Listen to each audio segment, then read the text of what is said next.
صل على نبينا صل على محمد. دا قوم تبع دا سوګو د دې تذکرہ قرآن کې دوه ځای کې راغلي، سورہ قاف کې او یو دې ځای کې سورہ دخان کې. نو دې باره کې قوم تبع اصل کې دا تبع به د یمن بادشاهانو ته ویو. تبع لکه د هر ملک د هر علاقې بادشاه ته به خاص نوم ویو، لکه زمونږ د مسلمانانو بادشاه ته به خلیفه ویو، امیر المؤمنین یا خلیفه. او د ایران چې کوم بادشاهانو هغې ته به کسرا ویله، د روم بادشاهانو ته به هرقل ویو، د حبشي چې کوم بادشاهانو هغې ته به نجاشي ویو، د مصر بادشاهانو ته به فرعون ویو، دغه شان د یمن بادشاه ته به تبع ویو. نو اوس آیا دې کې دوه رایې دي چې دې نه قوم تبع بعض وایي چې د دې نه ټول بادشاهان د یمن مراد دي،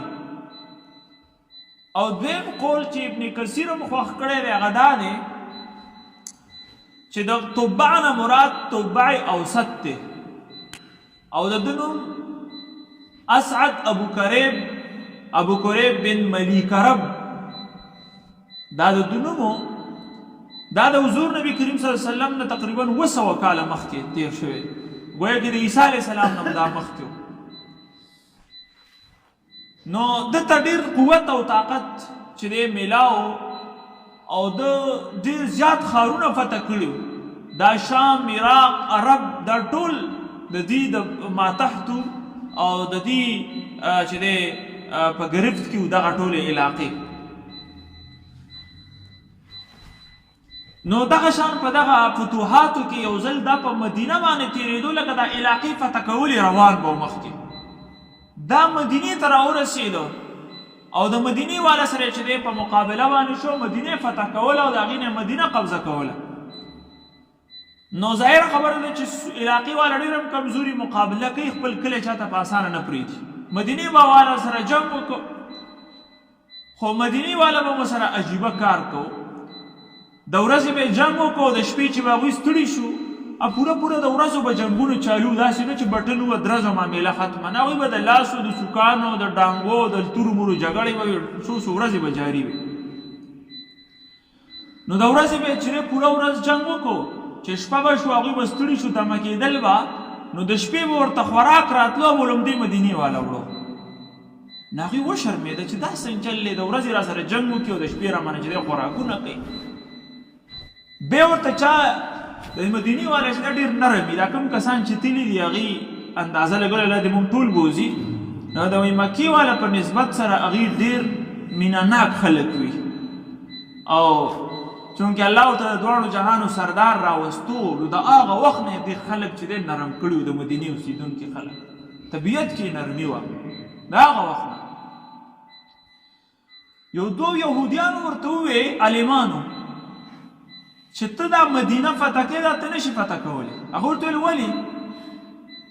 هغه ورته ویل ځکه چې دې ځای کې کوم اخري پیغمبر چې دی دا د هغه مقام هجرت دی، هجرت به دې ځای ته کوي، راځي به دې باندې ستا وس نه دی. پر هغه هم حیران شو چې دا څنګه چلې، ما دونه غټې علاقې فتح کړي او دا وړه مدینه ده چې نه د دې داسې څه خاص فوج شته، نه یې داسې څه شان و شوکت طاقت شته، خو موږ ته پرې وس چې نه پر کېږي چې دا فتح کړو. هغه هم دا وجه کېدی شي چې دا یو خاص روحاني طاقت دې ځای کې موجود دی چې هغه موږ منې کوي او موږ دا څو ورځې جنګ وکړو او دا وړوکی ځای چې دی فتح کېږي نه. هغه ویل واقعي دغه شان کېدی شي. بیا هغه جنګ پرېښودو، هغه دواړه علما یې د ځان سره بوتلل یمن ته. اول ته به یې د هغې نه چې دا خبرې واورېدې نو دوی ایمان راوړو. دا په خپل هم دا تبع مسلمان شو، دا چې دی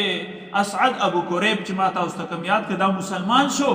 او یو روایت کې دي چې دا ټول قوم یې اوسه مسلمان شو، د هغه د مرګ نه بعد دوی بیا شرک شروع کړه او الله برباد کړه. او بعض وایي چې ده ورته دعوت ورکړه هغه خپل قوم ته، خو هغې ایمان را نه وړه، نو الله پاک هغه قوم باندې عذاب راوستو. دې ځای کې د هغه قوم تذکره ده، تبع تذکره نه ده. قوم تبع څنګه چې قوم هود چې دی قوم لوط دی نو دا په خپل حقوق هغه قوم ورله الله پاک چې دی تباه نو دا تبع چې دی دا په خپل مسلمان شوی او د ده لوڼ هم چې دی مسلمانې وي یو روایت کې راځي چې په یمن کې څه وخت بعد قبرونه وکنستلی شو نو د هغه قبرونو کې یو دوه جینکۍ چې دی هغه مړې وي او د هغې سر ته تختۍ پرتې وي د سپینو زرو او په سرو زرو باندې پې چې دی لیکل شوي وو په هغې د بره د دواړو نومونه لیکل شوي وو او د یوې نوم تماظر د یو نوم حبا او یا حبي دا د دغه دوه جینکو نومونه وو او هغې سره بل ختم و یو په خط باندې باقاعده دا لیکلي وو چې د هغه لیکلو نه دا معلومیږي چې دوی ایمان راوړی مسلمان وي دواړه د موسی علیه السلام دین هغه وخت چلیده دونو دې نه پته لګي چې دا مسلمان شوي و لوڼې مسلمانې شوي وي اسلام یې راوړی چې هغه وخت کوم مذهب د موسی علیه السلام چې کوم حق مذهب او د هغې قوم چې دی هغې ایمان رانوړو نو الله پاک د